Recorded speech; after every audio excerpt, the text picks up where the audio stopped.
Hello friends, എല്ലാവർക്കും നമസ്കാരം. നമ്മുടെ ഇഷ്ട പരമ്പരയുടെ ഇന്നത്തെ പുതുപുത്തൻ വിശേഷങ്ങളിലേക്ക് ഏവർക്കും സ്വാഗതം. അങ്ങനെ എങ്ങനെയെങ്കിലും സ്നേഹതീരത്തേക്ക് പോകാനായിട്ട് നമ്മുടെ കാവേരി രാജേശ്വരിയുടെ അടുത്ത് ചെന്ന് ഓരോരോ അടവുകളൊക്കെ ഇറക്കുകയാണ്. മാഡം, എനിക്ക് തലവേദന കാരണം ഒന്നും ചെയ്യാൻ പറ്റുന്നില്ല മാഡം. അപ്പം രാജേശ്വരി ചോദിക്കും, ഈ തലവേദന ഇടയ്ക്കിടയ്ക്ക് വരാറുണ്ടോ? ആ ഉണ്ട് മാഡം. ഗസ്റ്റുകളോ എന്നപ്പോൾ രാജേശ്വരി ചോദിക്കേ, കാവേരിയുടെ വായിൽ നിന്ന് അബദ്ധവശാൽ അങ്ങനെ വീണു പോകുന്നതാ. അതായത് നമ്മുടെ വീട്ടിൽ ഗസ്റ്റുകളൊക്കെ വരില്ലേ മാഡം, അതുപോലെ എനിക്ക് തലവേദന വരുന്നത്. പണ്ട് ഞാൻ കുഞ്ഞായിരുന്നപ്പം ഒരു പേരമരത്തിൽ നിന്ന് വീണേ, അപ്പം തലയിടിച്ചാ വീണത്. അന്നു മുതലാണ് എനിക്കിങ്ങനെ തുടങ്ങിയത്. സ്ഥിരം ഇത് വരുമല്ലേ? 2-3 മാസമൊക്കെ കൂടുമ്പോൾ ഇങ്ങനെ വരും. വന്നു കഴിഞ്ഞാൽ പിന്നെ ഒരു രക്ഷയില്ല, മരുന്നൊന്നും ഈ തലവേദനയ്ക്കില്ല. അതുകൊണ്ട് വൈദ്യർ എന്നോട് അന്ന് പറഞ്ഞത്, തലവേദന വന്നാൽ നന്നായിട്ട് ശാന്തമായിട്ട് കിടന്ന് ഉറങ്ങുക. ഒരു ഉറക്കം കഴിഞ്ഞ് എഴുന്നേറ്റ് കഴിഞ്ഞാൽ പിന്നെ തലവേദന ഉണ്ടാവില്ല മാഡം എന്ന് പറയാം. ഇതിപ്പം പെട്ടെന്ന് ഇന്ന് തന്നെ വരികയും ചെയ്തു. ഇനി ഞാനൊന്ന് ഉറങ്ങി എഴുന്നേൽറ്റാലേ ഒന്ന് പഴയപടി ആകുള്ളൂ. അതുകൊണ്ടാണ് മേഡം ഞാൻ വീട്ടിൽ പോയിക്കോട്ടെ എന്ന് ചോദിച്ചത് എന്ന് നമ്മുടെ കാവേരി ഭയങ്കരമായിട്ട് സങ്കടം അഭിനയിച്ച് പറയൂ കേട്ടോ. അപ്പോൾ രാജേശ്വരി പറയും, എങ്കിൽ താൻ വീട്ടിൽ പോയിക്കോ. പക്ഷെ ഒരു കാര്യം ഓർക്കണം, ഇവിടെ ജോലിക്ക് കയറിയിട്ട് അധിക ദിവസമൊന്നും ആയിട്ടില്ല. ഞാനിവിടെ ജോലിക്ക് സ്റ്റാഫുകളെ എടുത്തിരിക്കുന്നത് എൻ്റെ കാര്യങ്ങളൊക്കെ നന്നായിട്ട് നടന്നും പോകാനാണ്. ഇങ്ങനെ സ്ഥിരം ലീവ് ചോദിച്ചു കഴിഞ്ഞാൽ തന്നെ ഇവിടെ മുന്നോട്ട് ജോലി ചെയ്യിപ്പിക്കണമെന്ന് ഞാനും ഒന്ന് ചിന്തിക്കും എന്ന് പറയാം. ഇനി എൻ്റെ ഭാഗത്തു നിന്ന് ഇങ്ങനെ ഒന്നും ഉണ്ടാവില്ല മാഡം എന്ന് പറഞ്ഞ് കാവേരി അവിടുന്ന് പോവാണ് കേട്ടോ. അപ്പോൾ പെട്ടെന്ന് ആസിഫ് നമ്മുടെ രാജേശ്വരിയോട് പറയും, ആൻറ്റി, ആ തലവേദന അവളുടെ ഒരു അടവാണിയിട്ടാണ് എനിക്ക് തോന്നുന്നത് എന്ന് പറയണം. അപ്പോൾ രാജേശ്വരി പറയും, നീ അടവിൻ്റെ കാര്യം പറഞ്ഞപ്പോഴാണ്, ഒരു 5000 രൂപ അടവില്ലേടാ നിനക്ക്? ആ 5000 രൂപ എത്രയും വേഗം എവിടുന്ന് എടുത്തു എന്ന് കാവേരി അറിയിച്ചോളണം. ഇല്ലെങ്കിൽ നിൻ്റെ ഈ മാസത്തെ ശമ്പളത്തിൽ നിന്ന് 5000 രൂപ ഞാനങ്ങ് വെട്ടി കുറയ്ക്കും എന്ന് പറയാം. അത് കേൾക്കുന്ന ആസിഫിന് ദേഷ്യം വരിക.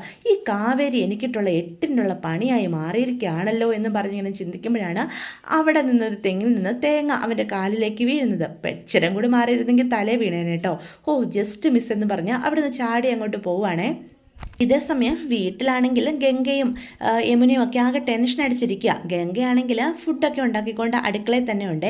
യമുന കാവേരി വരുന്നത് നോക്കി പുറത്തിങ്ങനെ നിൽക്കുകയാണ്. അപ്പം നമ്മുടെ നിളക്കുട്ടി അടുത്തേക്ക് ചെല്ലുക. എന്നിട്ട് പറയും, ചേച്ചിയെ ഗംഗേച്ചി വിളിക്കുന്നുണ്ട് എന്ന് പറയാം. എടി നിൻ്റെ അടവൊക്കെ എനിക്ക് മനസ്സിലാകുന്നുണ്ട്. നീ പോയി ഗംഗേച്ചിയെ സഹായിച്ചേ. നിനക്ക് സഹായിക്കാൻ കഴിയില്ലാത്തത് കൊണ്ടല്ലേ എന്നെ ഗംഗേച്ചി വിളിക്കുന്നുണ്ടെന്ന് നീ കള്ളം പറഞ്ഞത് എന്ന് പറയാം. അത് പിന്നെ ചേച്ചി, എനിക്ക് പഠിക്കാനില്ലേ, ഹോംവർക്കൊക്കെ ചെയ്യാനുണ്ട്. നിൻ്റെ ഹോംവർക്കൊക്കെ ചെയ്തത് ശരിയാണോ എന്ന് ഞാൻ നോക്കിയതായിരുന്നല്ലോ. ഇത് ഫോണിലാണ് ചെയ്യേണ്ടത് എന്ന് പറയാം. നീ ആരെ പറ്റിക്കാൻ നോക്കുന്നതെന്നുള്ള ബോധമുണ്ടോ?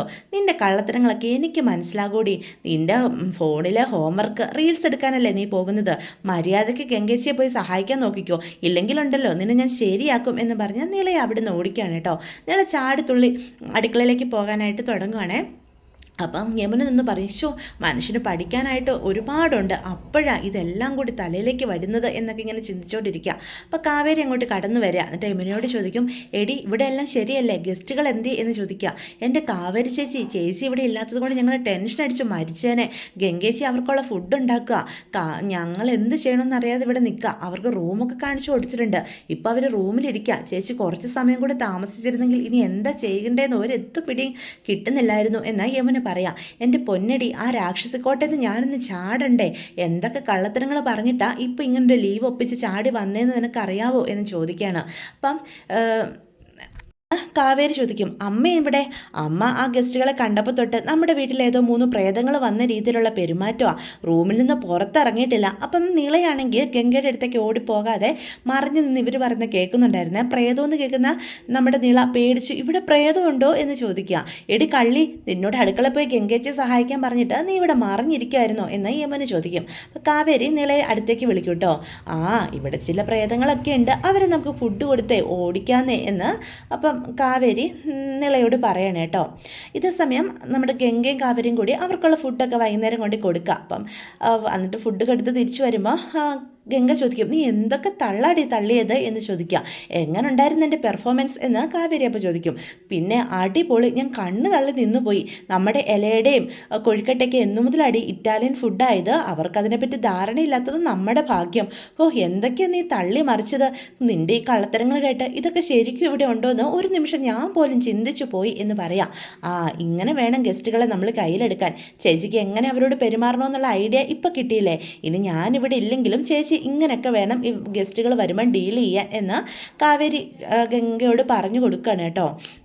അപ്പോൾ യമുന അങ്ങോട്ട് വരികയാണ്. എന്നിട്ട് യമുന അവിടെ വന്നിട്ട് പറയും, ഷോ പേടിച്ച് വരച്ച ഓടി വരിക, എന്താടി എന്താ കാര്യം എന്നാ ഗംഗ അപ്പോൾ ചോദിക്കും. അവർ നിന്നെ വല്ല ഉപദ്രവിക്കുകയും ചെയ്തോ?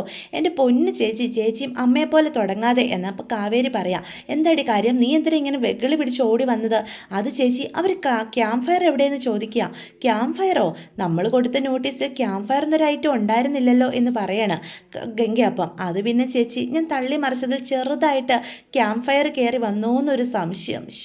ചിന്തിച്ചിട്ടൊക്കെ ഓരോന്നും വിളിച്ച് പറയണ്ടേ എൻ്റെ കാവേരി എന്ന് അപ്പോൾ ഗംഗ ചോദിക്കുക. അതൊരബദ്ധം, അവരിത്ര പെട്ടെന്ന് അതിൽ കയറി പിടിക്കുമെന്ന് ഞാൻ കരുതിയോ എന്ന് പറയാം. ഇനിയിപ്പോൾ എന്താ ചെയ്യുക? ക്യാമ്പ് ഫയർ ഇല്ലയെന്ന് കാണുമ്പം നമ്മുടെ റൂം വിട്ടിട്ട് അവർ പോകുമോ എന്ന് ഗംഗ ചോദിക്കും. അപ്പോൾ യമുന പറയും, അതിന് സാധ്യതയില്ല, ഇത്രയും റെൻറ്റ് കുറഞ്ഞ രീതിയിൽ സൗകര്യമുള്ളൊരു റൂം അവർക്കിനി എവിടെയും കിട്ടാൻ പോകുന്നില്ല, പക്ഷേ മിക്കവാറും കാശ് കുറയ്ക്കാൻ സാധ്യതയുണ്ട് എന്ന് യമുന പറയാണ്. അപ്പം വിനീതും അവിടെ ഉണ്ട് കേട്ടോ. വിനീതും അവരോട് സംസാരിച്ചുകൊണ്ട് നിൽക്കുമ്പോഴാണ് നമ്മുടെ യമുന ഓടിപ്പാഞ്ഞ് വരുന്നത്. അപ്പോൾ വിനീത് പറയും, ക്യാമ്പ് ഫയർ ഇല്ലെന്ന് ആരാ പറഞ്ഞത്? നമുക്ക് ക്യാമ്പ് ഫയർ റെഡിയാക്കാം എന്ന് പറയാണ് കേട്ടോ വിനീത്. എങ്ങനെ ക്യാമ്പ് ഫയർ ഉണ്ടെന്ന് പോയി നിങ്ങൾ പറ എന്ന് പറയാം വിനീതേട്ടാ. പക്ഷെ അതെങ്ങനെയാ എന്ന് യമുന പറയും. നിങ്ങളോട് പോയി പറയാൻ ഞാൻ പറഞ്ഞില്ലേ യമുനെ, നീ പോയി പറ, അതിനുള്ള പരിപാടിയൊക്കെ ഞാൻ സെറ്റാക്കിക്കോളാം എന്ന് പറയണം കേട്ടോ. അപ്പോൾ കാവേരി പറയും, അല്ല പിന്നെ വിനീതേട്ടൻ നമ്മൾ എന്താ ചെയ്യുക? ഇവിടെ ക്യാമ്പ് ഫയർ ഇല്ലല്ലോ. ക്യാമ്പ് ഫയറിനുള്ള എല്ലാ സെറ്റപ്പുകളും ഇവിടെ ഉണ്ടെന്നേ, തീ മാത്രം ഇല്ലെങ്കിൽ എന്താ കാര്യം? വിനീതേട്ടൻ എന്താ ഉദ്ദേശിക്കുന്നത്? മനസ്സിലായി, നമ്മൾ തന്നെ റെഡിയാക്കണം അല്ലേ, പാട്ടും ഡാൻസും എല്ലാം. ഇപ്പോഴാണ് ഐഡിയ കിട്ടിയത് എന്ന് പറയണം. അപ്പം വിനീത് ഗംഗയോട് പറയും, ഗംഗെ നിങ്ങളെ നീയാൾ ചെന്ന് അമ്മായി പിന്നാമ്പുറത്ത് കീറി വെച്ചിരിക്കുന്ന വിറകെടുത്തിട്ട് വാ. അയ്യോ, അത് വിറകടുപ്പിൽ കത്തിക്കാനുള്ളതാ, അമ്മ എന്നെ കൊല്ലും. അതപ്പോഴല്ലേ, നമുക്ക് നോക്കാം, ഇപ്പം തൽക്കാലം ഇക്കാര്യം നടക്കട്ടെ എന്ന് വിനീത് പറയാം. ഇപ്പം നമുക്ക് ഹോം സ്റ്റേ ആണോ വിറകടുപ്പാണോ പ്രധാനം എന്ന് വിനീത് ഗംഗയോട് ചോദിക്കാം. അപ്പം ഗംഗ ഇങ്ങനെ ചിന്തിച്ച് നിന്നിട്ട് പറയും, അത് ഹോം സ്റ്റേയാ, അവരിവിടുന്ന് പോകാൻ പാടില്ല. എങ്കിലേ ഞാൻ പറഞ്ഞ പോലെയൊക്കെ എന്ന് പറയാം. അപ്പം നമ്മുടെ ഗംഗ പോയി വിറകടുപ്പ് കത്തിക്കാൻ വെച്ചിരുന്ന വിറകുകളൊക്കെ എടുത്തുകൊണ്ട് വരികയാണ് കേട്ടോ. അങ്ങനെ അവർ ക്യാമ്പ് ഫയർ എല്ലാം റെഡിയാക്കി, തീയൊക്കെ കത്തിച്ച് പാട്ടും ഡാൻസും ഒക്കെ റെഡിയാക്കിയിട്ടുണ്ട്. അവർ തന്നെയാണ് എല്ലാം ചെയ്യുന്നത്. നമ്മുടെ ഗസ്റ്റുകളൊക്കെ വന്ന് ക്യാമ്പ് ഫയറിന് ചുറ്റും ഇരിക്കുകയാണ് കേട്ടോ. അപ്പം നമ്മുടെ കാവേരി അവർക്കൊരു ഇൻട്രൊഡക്ഷനൊക്കെ കൊടുക്കണം. അവർ beloved guest the manager of Mahanadi going to sing a song എന്ന് പറയണം കേട്ടോ, ഫോർ എൻ്റർടൈൻ യു എന്ന് പറയുമ്പം നമ്മുടെ ഇതൊക്കെ കേട്ടുകൊണ്ട് നിൽക്കുന്ന നമ്മുടെ മാനേജർ വിനീതാണല്ലോ. വിനീത് പറയും, കൈയടിക്കുവേ. അപ്പോൾ അടുത്ത് നിൽക്കുന്ന യമുന ചോദിക്കും, അല്ല വിനീതേട്ടൻ എന്തിനാ കൈയടിക്കുന്നത്? അല്ല, അവൾ എന്നെ പറ്റി എന്തോ നല്ല കാര്യങ്ങളൊക്കെ പറഞ്ഞതല്ലേ, അത് കേൾക്കുമ്പോൾ ഞാനൊന്ന് കൈയടിച്ച് അവളെ പ്രോത്സാഹിപ്പിക്കണ്ടേ? എനിക്ക് ഇംഗ്ലീഷ് കേട്ടാൽ മനസ്സിലാവില്ലെന്നാണോ നീ കരുതിയത്? എന്നെപ്പറ്റി നല്ലതെന്തുവാ പറഞ്ഞത്? എന്നാ വിനീതേട്ടാ, എന്നാലേ പാട്ട് പാടാൻ റെഡി ആയിക്കോ എന്ന് യമുന പറയും. പാട്ടോ? പാട്ടിൻ്റെ പട്ടി പാടും എന്ന് വിനീത് അപ്പോൾ പറയും. മഹാനദി ഹോം സ്റ്റേയുടെ മാനേജർ ഒരു പാട്ട് പാടുന്ന കാവേരി ചേച്ചി ഇംഗ്ലീഷിൽ അങ്ങ് പറഞ്ഞത് എന്ന് പറയണം. അതിന് ഞാനെപ്പോഴാണ് മാനേജറായത് എന്ന് ചോദിക്കുക. ഇന്ന് ഉച്ചയ്ക്ക് അപ്പോയിൻമെൻറ്റ് നടന്നില്ലായിരുന്നോ? ഇതിൻ്റെ മാനേജർ ആരാ? വിനീതേട്ടൻ തന്നെയാ അല്ലേ പറഞ്ഞത് മഹാനദി ഹോം സ്റ്റേയുടെ മാനേജറാണെന്ന്? എന്നാലേ ഇന്ന് രാത്രി തന്നെ ഞാൻ രാജിവെച്ചിരിക്കുന്നു, പാട്ടൊന്നും പറ്റില്ല. അപ്പോൾ ഇതൊക്കെ കേട്ടോണ്ട് നമ്മുടെ ഗംഗ ചിരിച്ചോണ്ട് നിൽക്കുകയാണ് കേട്ടോ.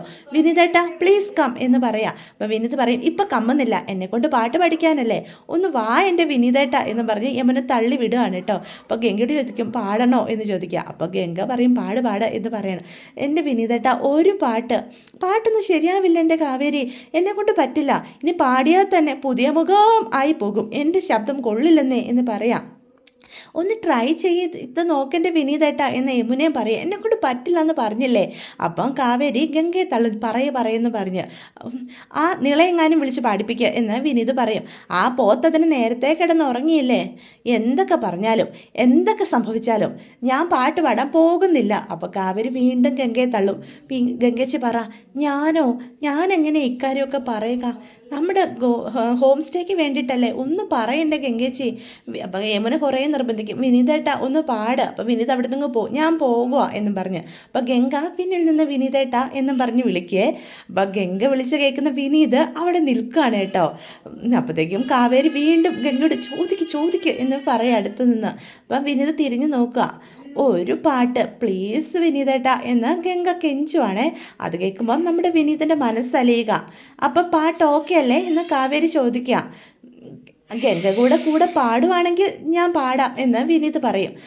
അതൊക്കെ ഓക്കെ എന്ന് കാവേരി പറയും. അപ്പോൾ ഗംഗ ചോദിക്കും, അയ്യോ ഞാനോ? ആ ദേ സമയം കളയല്ലേ ഗംഗേച്ചി, നമ്മുടെ ഓഡിയൻസ് ഇപ്പം തന്നെ ലാഗടിച്ച് കളയും. എല്ലാവർക്കും അറിയാം ഗംഗേച്ചി നല്ലൊരു പാട്ടുകാരിയാണെന്ന്. പാട് ദേ രണ്ടുപേരും കൂടി അടിച്ചു പൊളിക്കുക എന്ന് പറഞ്ഞ് കാവേരി മൈക്കെടുത്ത് ഗംഗയുടെ കയ്യിലോട്ട് കൊടുക്കുക. ചെല്ല് വിനിതേട്ടാ, രണ്ടുപേരും കൂടി അടിപൊളിയായിട്ട് പാട്ടൊക്കെ പാടുന്നേ എന്ന് പറഞ്ഞ് നിർബന്ധിച്ച് ഗസ്റ്റുകളുടെ മുന്നിലേക്ക് രണ്ടുപേരും കൂടി യമുനയും കാവേരിയും കൂടി തള്ളി വിടുകയാണ് കേട്ടോ. അങ്ങനെ നമ്മുടെ ഗംഗയും വിനീതും കൂടി ഒരു റൊമാൻറ്റിക് സോങ് ഒക്കെ പാടുകയാണ് കേട്ടോ. രണ്ടുപേരും വളരെ ആസ്വദിച്ചാണ് പാടുന്നത്. അതിനൊപ്പം നമ്മുടെ ഗസ്റ്റുകളും ഡാൻസും പാട്ടും ഒക്കെ ആയിട്ട് അടിച്ചു പൊളിക്കുക. അപ്പോൾ ഇതൊന്നും ഇഷ്ടപ്പെടാതെ മറ്റൊരാൾ ഇവരുടെ ഈ സന്തോഷങ്ങളെല്ലാം വീഡിയോ പിടിക്കുന്നുണ്ട്. മറ്റാരുമല്ല, ജയപാലൻ. അപ്പോൾ ജയപാലനെ നമ്മുടെ കാവേരി കാണും. അപ്പോൾ യമുന പറയുന്നതേ അവിടെ നിന്ന് അയാൾ വീഡിയോ ഒക്കെ പിടിക്കുന്നുണ്ടല്ലോ, നീ അടുത്ത് ചെന്നൊന്ന് സംസാരിച്ചേ, എന്താ ഇവിടെ നിൽക്കുന്നതെന്ന് ചോദിക്കുക എന്ന് പറയാം. അയ്യോ ഞാനോ, എനിക്ക് പേടിയാ ചേച്ചി എന്ന് അപ്പോൾ യമുന പറയും. ഞാൻ ചെന്ന് കഴിഞ്ഞാൽ ഈ പ്രശ്നം രൂക്ഷമാകും, അതുകൊണ്ടാണ് എനിക്ക് അയാളുടെ പെരുമാറ്റം കണ്ടു കഴിഞ്ഞാൽ ഈ രാത്രി പ്രായം പോലും നോക്കാതെ ഞാൻ വല്ലതൊക്കെ വിളിച്ചു പറയും, നീ അത് നയത്തിൽ പോയി സംസാരിച്ചാൽ മതി എന്ന് പറഞ്ഞ് യമുനയെ നിർബന്ധിച്ച് ജയപാലൻ്റെ അടുത്തേക്ക് വിടാം. അപ്പോൾ യമുന വരുന്ന കാണുന്ന ജയപാലൻ ദേഷ്യപ്പെട്ടുകൊണ്ട് ചോദിക്കും, അരവിന്ദൻ്റെ വീട്ടിൽ ഞാനറിയാതെ ഏത് ഗസ്റ്റുകളായി വന്നിരിക്കുന്നത്? നിങ്ങളുടെ ബന്ധുക്കളെയൊക്കെ എനിക്കറിയാവുന്നതല്ലേ, ആരാ അവർ എന്ന് ചോദിക്കുക. പാട്ടും കൂത്തും ഒക്കെ ഉണ്ടല്ലോ എന്ന് ദേഷ്യപ്പെട്ടുകൊണ്ട് ചോദിക്കും. അത് കേൾക്കുന്ന യമുന പറയും, അത് ഞങ്ങളൊരു ഹോം സ്റ്റേ തുടങ്ങി അങ്കിളെ, അതിവിടെ ഗസ്റ്റുകൾ വന്നതാ, അവർക്ക് വേണ്ടി ചെറിയൊരു ക്യാമ്പ് ഫയർ സെറ്റാക്കിയതാ എന്ന് പറയാം. അരവിന്ദൻ്റെ വീട്ടിൽ ഞാൻ അറിയാതെ ഹോം സ്റ്റേയോ? എന്നോടൊരു വാക്ക് പറയാൻ നിങ്ങൾക്ക് ആർക്കെങ്കിലും തോന്നിയോ? ശാരദ ഇതിനൊക്കെ കൂട്ടുനിന്നോ? 3-4 പെമ്പിള്ളാർ മാത്രമുള്ള വീട്ടിൽ അന്യനാട്ടിൽ നിന്ന് വരുന്ന ആൾക്കാരെ വിളിച്ച് താമസിപ്പിക്കുക എന്നൊക്കെ പറഞ്ഞാൽ എന്തെങ്കിലും സംഭവിച്ചു കഴിഞ്ഞിട്ട് പിന്നെ കിടന്ന് കാറിട്ട് വല്ല കാര്യമുണ്ടോ? നിങ്ങൾക്കിപ്പം എന്നോട് യാതൊരുവിധ ബഹുമാനവും ഇല്ല, അതുകൊണ്ടല്ലേ ഇങ്ങനൊരു കാര്യം തീരുമാനിച്ചപ്പം ഒരു വാക്ക് എന്നോട് പറയാൻ തോന്നിയോ? അല്ല, അങ്കിളെ എന്ന് വിളിക്കുന്നതല്ലാതെ ആ വാക്കിൻ്റെ ബഹുമാനം നിങ്ങൾ ആരും തരുന്നില്ലല്ലോ. അച്ഛൻ മരിച്ചപ്പം ഈ ബന്ധം അവസാനിപ്പിച്ചതാണെന്നൊക്കെ എനിക്ക് മനസ്സിലാകുന്നുണ്ട്. ഇതൊന്നും മുന്നോട്ട് പോകാൻ പറ്റില്ല. അതെങ്കിലേ അമ്മയ്ക്ക് ഒട്ടും താല്പര്യമില്ലായിരുന്നു. ഞങ്ങളെല്ലാവരും കൂടി നിർബന്ധിച്ചിട്ടാ, ഞങ്ങൾക്കും ജീവിക്കണ്ടേ അങ്കിളെ, എന്തെങ്കിലും സേവിങ്സ് ഒക്കെ വേണ്ടേ എന്ന് ചോദിക്കുക. അതിന് ഈ ജോലിയാണോ ചെയ്യേണ്ടത്? ഹോം സ്റ്റേ അതൊന്നും അത്ര ശരിയായ നടപടിക്രമങ്ങളല്ല, ഇന്ന് തന്നെ എല്ലാം അവസാനിപ്പിച്ചോ എന്നും പറഞ്ഞ് ദേഷ്യപ്പെട്ട് അയാൾ അവിടുന്ന് പോവാണ് കേട്ടോ. അപ്പോൾ യമുന എന്ത് ചെയ്യണമെന്നറിയാതെ സങ്കടപ്പെട്ട് നിൽക്കുക. ഇതേ സമയം നമ്മുടെ രാജേശ്വരിയും നിവിനും അവരുടെ വീട്ടിൽ ആഹാരമൊക്കെ കഴിക്കാനുള്ള തയ്യാറെടുപ്പിലാണ്. നിവിന് ആഹാരമൊക്കെ വിളമ്പി കൊടുക്കുകയാണ് കേട്ടോ. അപ്പം പറയാം, ആ പെണ്ണില്ലേ കാവേരി, എന്താ അമ്മേ? ആ പെണ്ണ് നാളെ വരുമെന്നാണല്ലോ പറഞ്ഞേ, തലവേദന മാറിയെന്ന് പറഞ്ഞത്. ഓഹോ, അപ്പം അവളുടെ കാര്യങ്ങളൊക്കെ നിനക്കറിയാവോ എന്നുള്ള രീതിയിൽ രാജേശ്വരി നോക്കുക. അല്ലമ്മേ, അവൾ വരുന്നു എന്ന് ഞാനെങ്ങനെ അറിയാനാ എന്ന് പെട്ടെന്ന് തിരുത്തി പറയും. അതാ എനിക്കും അറിയേണ്ടത്. GPS ട്രാക്കിംഗ് പോലെ തലവേദന മാറിയതടക്കം ഫുൾ ഡീറ്റെയിൽസ് നീ അറിയുന്നുണ്ടല്ലോ എന്ന് ചോദിക്കുക. അല്ല, അത് ആസിഫ് വിളിച്ചു എന്ന് അപ്പം നിവിൻ പറയും. അമ്മയും മകനും അതിനപ്പുറം നമ്മൾ ഫ്രണ്ട്സിനെ പോലെയാണ്. എന്നെ ധിക്കരിക്കുന്നതിനേക്കാൾ എന്നോട് കള്ളം പറയുന്നതോ മറച്ചു വെക്കുന്നതാ എനിക്ക് ക്ഷമിക്കാൻ കഴിയാത്തത് എന്ന് രാജേശ്വരി നിവിനോട് പറയും. ആ കുട്ടിയുടെ കാര്യത്തിൽ നീ എന്നോടൊന്നും മറക്കുന്നില്ലല്ലോ എന്ന് നിവിനോട് ചോദിക്കുക. മറുപടി സത്യസന്ധമായിരിക്കണം, യെസ് ഓർ നോ എന്ന് രാജേശ്വരി തുറന്ന് ചോദിക്കും.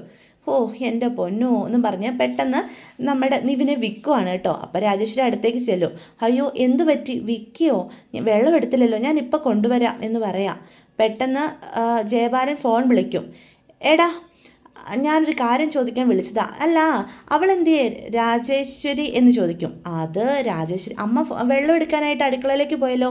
എന്താ അങ്കിളെ ഇപ്പം എന്താ വിളിച്ചത്? ഞങ്ങൾ ഫുഡ് കഴിക്കാൻ തുടങ്ങുമായിരുന്നല്ലോ. എടാ, അരവിന്ദൻ്റെ മോള് കാവേരി ഇല്ലേ, അവൾ ഇപ്പോഴും ഇവിടെ ജോലിക്ക് വരുന്നുണ്ടോ? ആര്, കാവേരിയോ എന്ന് നിവിനപ്പം ചോദിക്കും. ആര് കാവേരിയോ? ഉണ്ടല്ലോ, വരുന്നുണ്ടല്ലോ എന്ന് ചോദിക്കും. അവളുടെ വീട്ടിൽ ഹോം സ്റ്റേ എന്നൊക്കെ തുടങ്ങിയെന്ന് പറഞ്ഞപ്പോൾ ഞാൻ കരുതി റിസോർട്ടിലെ ജോലിയൊക്കെ വിട്ട് കാണുമെന്നേ. അല്ല, രണ്ടുകൂടി ഒരുമിച്ച് കൊണ്ടുപോകുന്നത് ശരിയല്ലല്ലോ എന്ന് ജയപാലൻ ചോദിക്കാം. കാവേരിയുടെ വീട്ടിൽ ഹോം സ്റ്റേയോ എന്ന് നിവിനപ്പം ചോദിക്കും. ഹോം സ്റ്റേ മാത്രമല്ല, ഗസ്റ്റുകളുടെ കൂട്ടത്തിൽ പെൺകുട്ടികളുടെ ഡാൻസും ഒക്കെ ഉണ്ട് എന്ന് പറയണം കേട്ടോ. ജയപാലൻ, കുറ്റം പറയാൻ പറ്റില്ലല്ലോ, കുടുംബനാഥൻ ഇല്ലാതായി പോയാൽ പിന്നെ എന്ത് ചെയ്യാൻ പറ്റും? പെൺപിള്ളേരൊക്കെ പിഴച്ചു പോകണ്ടേ അവർക്കും, അതുകൊണ്ടായിരിക്കും ഇങ്ങനെയൊക്കെ തുടങ്ങിയത് എന്ന് പറയാം. പിന്നെ നീ ഇതാരോടും പറയാനൊന്നും പോകണ്ട, അവരെങ്ങനെയെങ്കിലൊക്കെ ജീവിച്ച് പോട്ടേന്നേ എന്ന് രാജേശ്വരി എവിടെയാണെന്നാ നീ പറഞ്ഞത് എന്ന് ജയബാലൻ അപ്പം ചോദിക്കും. അതെങ്കിലേ അമ്മ കിടന്നു, അമ്മയ്ക്ക് ഭയങ്കര തലവേദന, ആര് വിളിച്ചാലും കൊടുക്കണ്ടെന്നാ പറഞ്ഞത്, അതുകൊണ്ടാണല്ലോ അമ്മയുടെ ഫോൺ ഞാൻ അറ്റൻഡ് ചെയ്തത് എന്ന് പറയാണ് കേട്ടോ. ആയിക്കോട്ടെ ആയിക്കോട്ടെ, എല്ലാം എനിക്ക് മനസ്സിലാകുന്നുണ്ട് എന്ന് പറഞ്ഞ് ജയബാലൻ ഫോൺ കട്ട് ചെയ്യാം. അപ്പം രാജേശ്വരി വെള്ളമായിട്ട് അവിടേക്ക് വരികയാണ്. ദാ വെള്ളം കുടിക്കുക, വിക്കൽ മാറട്ടെ എന്ന് പറയാം. അപ്പം വെള്ളം കുടിക്കൂ കേട്ടോ. നിന്നെ ആരാടാ വിളിച്ചത് എന്ന് ചോദിക്കുക. അത് ജയബാലങ്കളാ എന്ന് അപ്പം നിവിൻ പറയും.